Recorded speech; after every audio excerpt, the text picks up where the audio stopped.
suena. Llegó la hora, qué emoción. Yeah, yeah. Oh yeah. Palomitas que estallan, qué explosión. Cine con sabor, tu diversión. Bienvenidos y bienvenidas a un capítulo más de su podcast Cine con Sabor, el podcast en donde tratamos de saborear el cine de diferentes maneras y verlo desde perspectivas diferentes. En esta ocasión nos vamos con un saborcito que nos genera horror en muchas ocasiones de lo bueno que es, y es justamente cine con sabor a terror. Vamos a hablar justamente de esas películas que nos generan miedo, ese desequilibrio en la espina dorsal. Vamos a hablar de la historia de la creación y desarrollo del género, pasando por esas joyas que nos persiguen en nuestras peores pesadillas, esas películas de terror que dan miedo de lo malas que son, y claramente nuestra tan amada sección ¿Qué necesidad? Y para comenzar, como es costumbre, les hago una pregunta. ¿Cuál es esa película de terror que los ha perseguido y no los dejó dormir de niños o incluso de adultos? Les genera molestias o extrañez al dormir.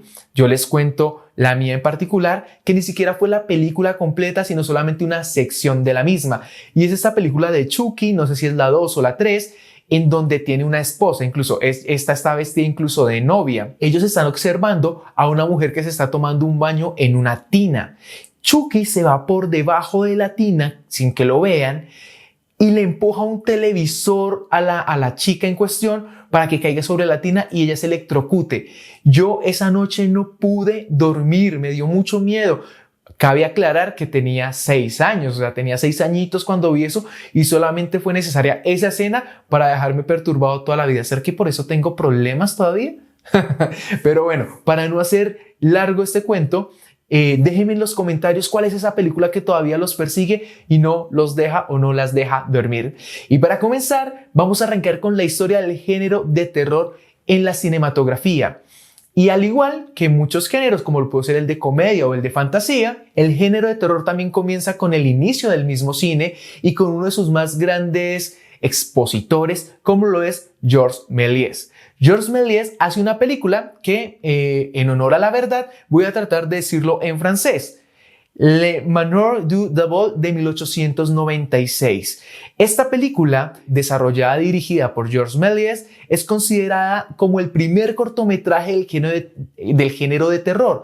Sin embargo, también se le acredita más un género más bien como de fantasía gótica, al ahondar un poco más como en su narrativa y en el propósito de la misma. Y sin embargo, estamos hablando que esta película sitúa las bases y los inicios del mismo género de terror. Luego nos vamos a mover desde 1896 a los 20, con el nacimiento de un movimiento artístico desde las diferentes artes, obviamente desde la cinematografía, que causó una gran revolución en donde directores como lo pueden ser Tim Burton toman elementos de este movimiento para poder dar vida y obra a sus diferentes personajes y películas. Y no puede ser otro que el expresionismo alemán, un movimiento que toma diferentes, digámoslo, elementos desde lo que tiene que ver con todo el tema de las pesadillas o el tema de la creación de diferentes tipos de personajes salidos de lo cotidiano, como lo hacía por ejemplo Buñuel en su debido momento. Aquí los alemanes lo llevan a otro nivel, desde la escenografía, desde la narrativa y desde claramente los personajes, con películas como El gabinete del Dr. Caligari de 1920 y Nosferatu de 1922. Ahora bien, en 2024 tuvimos una entrega de Nosferatu, que este es un remake. Nosferatu podríamos considerarlo que es el primer film, por decirlo de alguna manera, que toca el tema de estos seres vampirescos, por decirlo de alguna forma. Después tendremos ya lo que vendría siendo como Drácula, pero Nosferatu es como esta primera aparición de los monstruos en lo que vendría siendo la cinematografía, como se los decía, en 1922. Y desde aquí se empieza a marcar no solamente un terror, sino ya un horror psicológico y sobre todo visual, donde ya se empiezan a implementar diferentes elementos a nivel gráfico para generar justamente esas sensaciones de miedo, de horror, de terror. Luego nos vamos a ir a lo que se podría considerar como la era dorada de los monstruos en los estudios Universal entre los 30s y 40s, donde ya empiezan a haber criaturas que todos nosotros ya conocemos, como lo puede ser Drácula de 1931, Frankenstein del mismo año de 1931 y La momia de 1932. Estas películas se convierten ya en clásicos del género del cine de terror porque, ojo, no solamente le dan un rostro a esos personajes que nos persiguen y nos hacen tener pesadillas, sino que a su vez también le dan la oportunidad a actores y actrices de volverse íconos del género de terror. De la misma manera nos vamos a ir ahora, ya estuvimos en los 30s y 40s, nos vamos a los 70s y 80s con el desarrollo y la profundización de un género como tal, que es el slasher y todo lo que tiene que ver con la revolución moderna frente al género de terror. ¿Y qué es slasher? El slasher es un subgénero del cine de terror que básicamente se populariza y se desarrolla de una manera muy puntual, y es: hay un asesino o un grupo de asesinos que básicamente custodian un punto geográfico particular, y ahí es donde desarrollan todas sus matanzas, masacres, etcétera, etcétera, etcétera. Eso es el slasher, ¿listo? Con títulos, y esto se empieza como a desarrollar, como lo decía, entre los 70s y 80s, con títulos como Halloween de 1978, Viernes 13, muy conocida, de 1980, y Pesadilla en Elm Street de 1984. Desde aquí, el terror se comienza a volver un poco más sangriento, un poco más gore, un poco más gráfico. ¿Por qué? Yo siento también a manera personal que a medida que van pasando las épocas, los tiempos, pues nos vamos volviendo un poco más permisivos. Piénsenlo también un poco desde la música, quizás para, no sé, nuestros abuelos, a los que somos de Colombia, pues la carranga era lo que los ponía a bailar, y cuando nuestros padres, no sé, bailaban salsa o merengue, quizás había como un desagrado por esto. Pero ya luego llegamos o llega nuestra época o nuestra era con todo el tema del reggaetón y demás, y ahora son nuestros padres los que nos comienzan a ver como extraños. Pero ahora la nueva generación comienza a tener un acercamiento a otro tipo de género, a otro tipo de movimiento, a otro tipo de baile. Entonces es lo que digo, cada vez nos vamos volviendo más permisivos, aunque las generaciones anteriores no lo vean de una buena manera. Aquí, con todo este tema de las películas y del género o del subgénero slasher, también nacen villanos icónicos, como lo puede ser Michael Myers, como lo puede ser Jason o el mismo Freddy Krueger.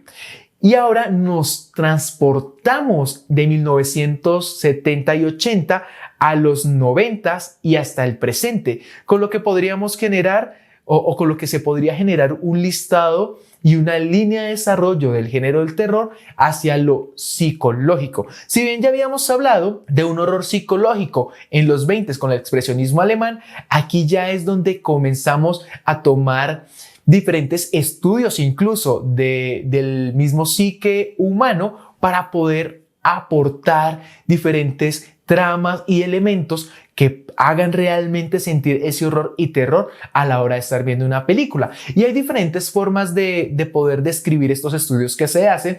No solamente se puede mostrar haciendo una premiere y viendo cómo las personas hablan y sienten la película, sino que esto ya ha avanzado de diferentes formas. Por ejemplo, podemos pensar de la siguiente manera. Les voy a dar un ejemplo muy gráfico. Piensen ustedes que antes de estrenarse una película se hace un tipo como de preestreno con un grupo de personas pequeño, en donde mientras que las personas están viendo, se les están monitoreando ritmos cardíacos, sudoraciones, sobresaltos, incluso dilataciones de pupila. Esto lo hace todo un equipo de expertos para, sobre el primer corte, la primera versión de la película, poder hacer modificaciones y que la versión final realmente venga sobrecargada de estimulantes de terror para las personas que ya verían como la película en su verdadero estreno. Ahora hablamos del terror psicológico con películas como Sexto Sentido de 1999, El Proyecto de la Bruja de Blair de 1999,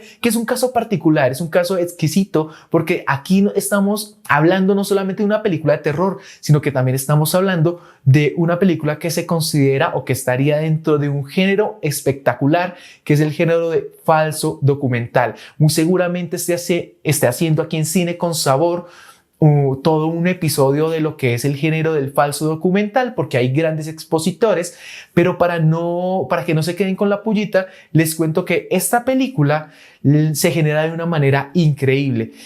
Les voy a hacer el cuento un poquito corto para después poder ahondar en él. Y es que los creadores de esta película, lo primero que hacen no es promocionar la película. Lo que hacen es hacer rondar una serie como de chismes en un pueblo, si no estoy mal, creo que es de Inglaterra, no me acuerdo muy bien.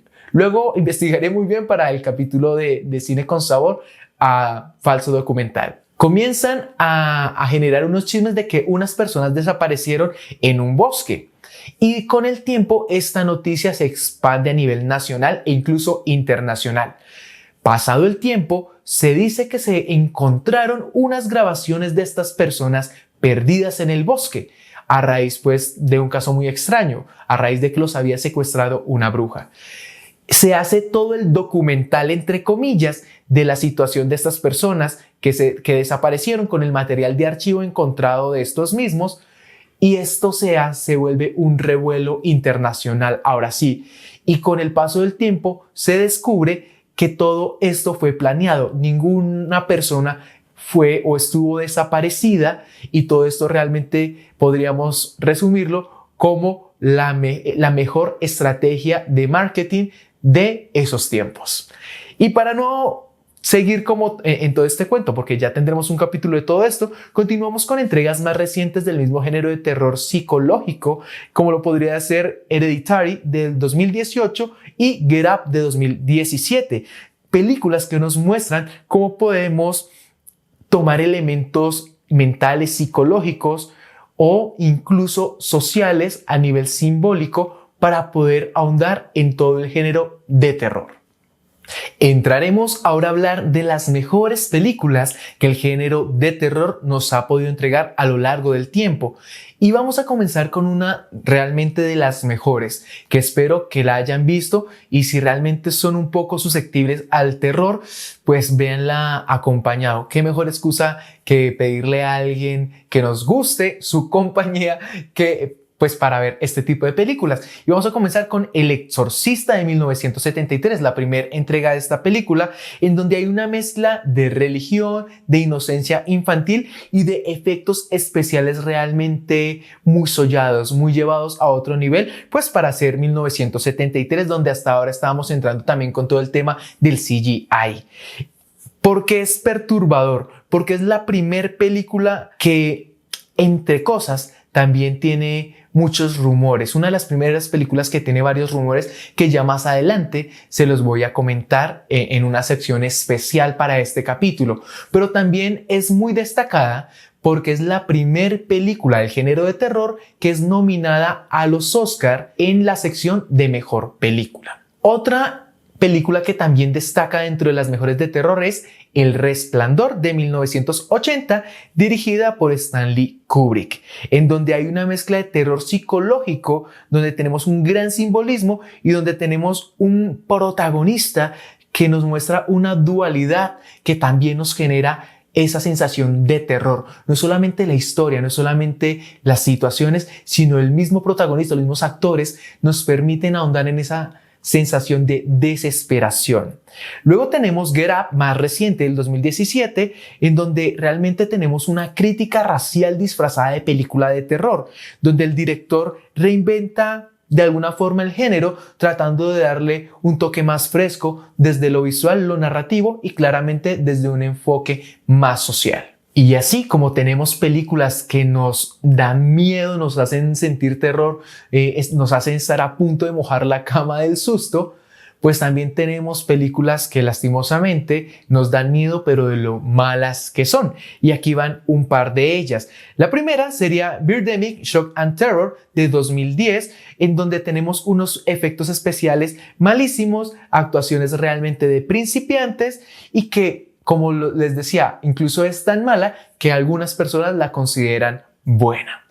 También tenemos The Happening del 2008, que a pesar de tener un buen elenco, la historia es tan absurda con sus asesinatos y actuaciones que la convirtieron y la llevaron a ser un total fracaso del género de terror.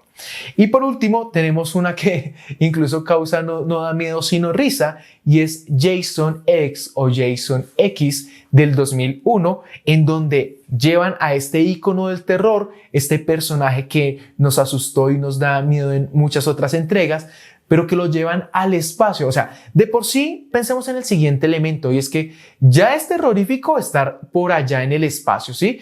Ya porque pues básicamente en cualquier momento lo más mínimo y se chingó todo el mundo. ¿Para qué carajos llevan un asesino en serie donde hasta el mismo güey, yo no sé, él mismo debería tener miedo de irse por allá? Uno nunca sabe qué puede pasar. Entonces, pues bueno, para no hacer el cuento más largo de las peores películas, porque realmente hay varias, pues esta fue la entrega de las peores películas del género de terror. Dirían mis abuelitos que fui muy chichipato con las buenas y malas películas del género. Sin embargo, es porque tengo una sección especial para ti, que me estás escuchando y que te encanta el género del terror.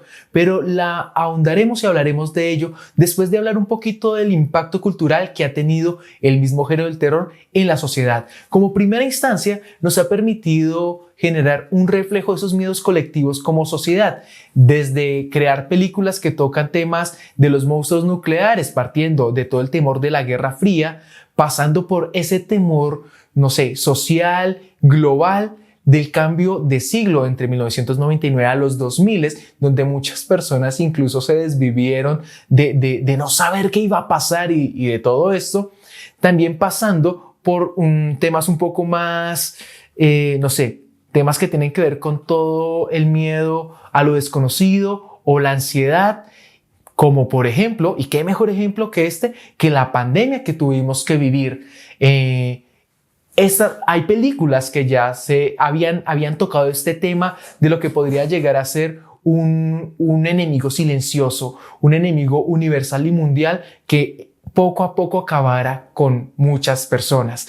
Y pues básicamente, lastimosamente, es algo que fue ficción, pero que, como dice TNT, pasa en las películas, pasa en la vida real, pues también nos pasó a nosotros.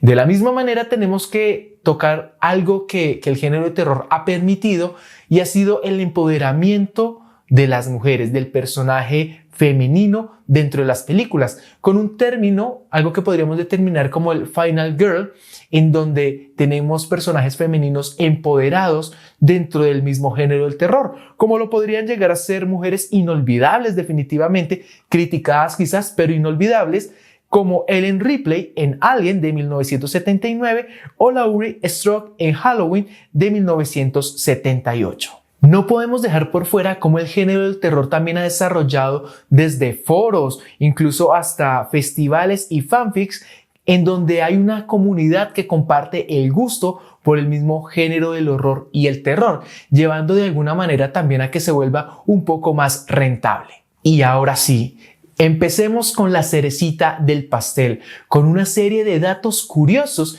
que, ojo, no vamos a hablar de películas de terror, sino el terror que vivieron las personas al grabar estas películas. Y comenzamos con una película que fue muy aclamada en su momento, que estuvo en nuestro listado de las mejores películas, y es El Exorcista de 1973, la primera entrega de esta trama. Y básicamente la podríamos titular una producción llena de accidentes. ¿Por qué? Considerada como una de las películas más aterradoras de todos los tiempos, esta película no solamente asustó a quienes vieron esta entrega final, sino también a los que estuvieron en la grabación. Porque, ojo, y esto sí quiero que le presten mucha atención, imagínense ustedes que cuando estuvieron grabando esta película hubo un incendio en todo el set. todo el set, que podríamos decir que básicamente lo podríamos determinar en un tamaño como un parque de diversiones, uno pequeño, uno no como Disney, ¿sí? Sino uno más pequeño, pues básicamente todo el set se incendió, a excepción de una sola parte que no se quemó, y es que fue la habitación de Regan, la niña poseída. Háganme ustedes el bendito favor. ¿Cómo es posible que todo el set de grabación se incinere y quede en cenizas y solamente la habitación donde estaba el personaje maldito y poseído queda intacto? Además de esto, muchas de las personas del equipo murieron a lo largo y ancho de la grabación de esta película. Tanto así, piénsenlo de la siguiente manera, tanto así que la misma producción contrató un sacerdote para que fuera a bendecir el set y poder terminar con la grabación de esta película. Diría por ahí, ¿coincidencia? No lo creo. Como segunda película dentro de los datos curiosos tenemos Poltergeist de 1982. Y es que háganme el bendito favor. Esto ya es ganarse los males. Imagínense ustedes que dentro de la película hay una escena donde deben haber unos esqueletos en una piscina. Pues a estas bellezas no se les dio por más ni por menos que utilizar esqueletos reales, esqueletos de personas que habían fallecido para la escenografía. Tienen genio. Obviamente, desde que pasó esto, se empezó a tener malas energías y malas vibras, malas sensaciones dentro de la grabación de la película. Y ojo con esto, porque 4 actores de la saga murieron de forma trágica y prematura, incluida la niña que protagoniza la película con tan solo 12 añitos de edad. Dios mío, es que uno se pone a pensar y a dimensionar este tipo de cosas y le dan ganas a uno de echarse la bendición y de pedirle a todos los dioses, diosas, energías, etcétera, etcétera, etcétera. Desde entonces se habla de la maldición de Poltergeist en diferentes sets de grabación. Tenemos ahora una película que muy seguramente han visto y es La Profecía. Y podríamos titularla o más bien preguntarnos si esto fue un aviso del diablo. Pues les cuento que durante la grabación de esta película, durante la producción de esta película, que básicamente habla del anticristo, el actor principal y otros miembros de la producción sufrieron accidentes de avión, choques de autos y atentados contra sus vidas. Incluso, ojo con esto, uno de los especialistas de efectos especiales perdió a su novia en un accidente automovilístico en nada más y nada menos que en el kilómetro 66.6 de Países Bajos. Muchas coincidencias, ¿no? Casi todos los eventos están documentados, podrían ustedes investigar, y aunque en algún momento se podría llegar a tener explicaciones de manera racional, pues se han acumulado tantos a lo largo del tiempo que pues se han transformado en mitos y leyendas para aquellos que trabajan dentro de la cinematografía y más dentro del género del terror. Y para culminar estas películas que tuvieron problemas a lo largo y ancho de su producción, les voy a comentar una que a lo personal me solló la cabeza y que le deja a uno como muchas dudas sobre todo. Y es una película que fue muy famosa y también muy criticada, y es El bebé de Rosemary de Roman Polanski de 1968, porque esto está entre el satanismo y la tragedia real. No sé si ustedes saben muy bien, la película trata justamente de que hay una mujer que está embarazada, es secuestrada, es raptada y luego empieza a tener un bebé, no se sabe cómo ni el por qué, pero dentro de ella está un bebé que digamos no es tan bueno. Deberían verla, se los recomendamos aquí, es de Cine con Sabor. Pero esto no es lo más extraordinario. Lo más extraordinario es que claramente tiene una temática satánica en donde Sharon Tate, esposa del director Roman Polanski, es asesinada brutalmente por una secta del muy conocido, quizás en Estados Unidos, Charles Manson, estando ella embarazada. Esto es una coincidencia, digámoslo de alguna forma, realmente muy cruda, muy fuerte, muy terrorífica. De la misma manera, el compositor de la banda sonora muere después en circunstancias muy extrañas. Y es aquí dentro del mundo del cine, realmente esta obra es considerada como maldita. Y para que no se me vayan tan asustados, les voy a compartir unos pequeños datos curiosos de otras películas que ya tienen, digamos, una menor carga emocional y de tragedia. Y es que, por ejemplo, en Psicosis de Alfred Hitchcock de 1960, esta película fue la primera en mostrar en la gran pantalla cómo se descarga, cómo se baja y cómo se va el agua del inodoro.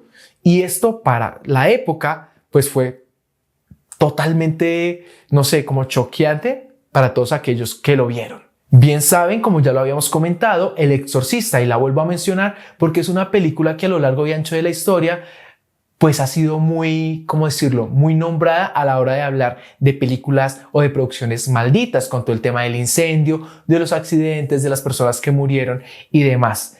Y otra cosita que les dejo ahí sobre la mesa es que Wes Craven se inspiró en noticias reales de jóvenes que morían en sus sueños para poder darle vida y obra a lo que sería Pesadilla en Elm Street. Miren cómo podemos tomar elementos de la vida real o cómo incluso cosas que pasan en la vida real pueden ser incluso más terroríficas que las que pasan en las mismas películas. Y de esta forma le damos la bienvenida a nuestra sección tan esperada. ¡Qué necesidad!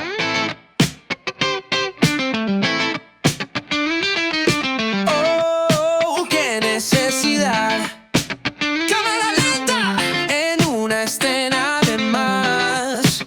¿Qué necesidad de esas continuaciones o secuelas inútiles de esas películas que nos muestran masacres y masacres y solo masacres? Por ejemplo, Saw comenzó siendo una gran premisa, incluso comenzó siendo un gran cortometraje que luego se volvió una gran película, y digamos que sus primeras entregas uno dice, ¡wow! Es muy interesante porque empiezan a jugar también con un terror psicológico, pero a lo largo de ellas luego se vuelve solamente la muestra de diferentes masacres sin sentido, una tras otra y tras otra, incluso casi que con el mismo modus operandi. No digo que sean malas, pero basta y se podría decir que tenemos unos guionistas un poquito perezosos, ¿no? ¿Y qué necesidad de abusar del jump scare? Y para quizás aquellos o aquellas que no conocen este término, el jump scare básicamente es utilizar sonidos fuertes, imágenes repentinas y demás para hacernos saltar del miedo. Y hay películas que en serio abusan. No tienen una buena trama, quizás tienen buenos personajes y podrían llegar a tener una buena historia, pero sobresaturan y abusan justamente de esta técnica. La Monja del 2018 se da garra. En serio, se pasa al utilizar digámoslo, no sé, esta técnica tantas veces, porque ya simplemente es mostrarnos al personaje de una manera cruda, con un sonido que nos retumba los oídos para hacernos saltar de la silla. O sea, ¿qué necesidad? Más bien muéstrenos una buena historia o vuélvanos a decir que hay, no sé, cortes de agua y muy seguramente eso nos podría dar mucho más miedo. ¿Y qué necesidad de hacer esos remakes modernizados de películas que ya existieron? Oiga, se las valgo con Nosferatu, porque miren cuando tuvimos la primera entrega en los 20s y es hasta 2024, o sea, como 100 años después que nos vuelven a entregar, y realmente con una muy buena factura, con un muy buen elenco, con una cinematografía muy fina. Eso sí es hacer un buen remake, pero utilizamos otras películas que de por sí fueron buenas o no tanto y tratamos de volverles a exprimir. Yo digo, y esto quizás es un poquito también para Disney, ¿por qué se enfocan en hacernos live action de películas que uno dice, ¿para qué? ¿Por qué no buscar nuevas películas? ¿Por qué no invertir ese dinero en nuevas entregas? Oigan, no es un secreto y se los digo acá, yo sí quisiera ver el live action del Planeta del Tesoro o de Atlantis. Definitivamente les pago 2 y hasta 3 veces la boleta, pero hay películas que no vale la pena volver a repetir y que si las van a repetir pueden hacerlo de una mejor manera. Aprendan de Guillermo del Toro con Pinocho, o si no, ¿qué necesidad? ¿Qué necesidad? Vamos a opinar.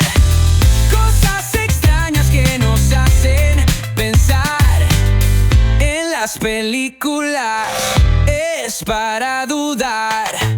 Y con esa sección tan deliciosa terminamos el capítulo de hoy. Cine con sabor a terror. Yo sé, quizás todos estos datos les generaron un poquito de miedo, pero no se preocupen. Recuerden dejarme en los comentarios cuál es esa película que les causó horror y terror desde chiquitos o incluso hoy en día todavía no los deja dormir. Les recuerdo que en la descripción del video dejo las diferentes películas que nombro a lo largo del capítulo. Y pues nada, nos vemos en otro capítulo de Cine con Sabor. Quien les habla, Nicolás León, les desea un muy buen día, que puedan seguir disfrutando del séptimo arte y nos vemos con otro sabor en otro episodio. Chao, chao. La que está suena.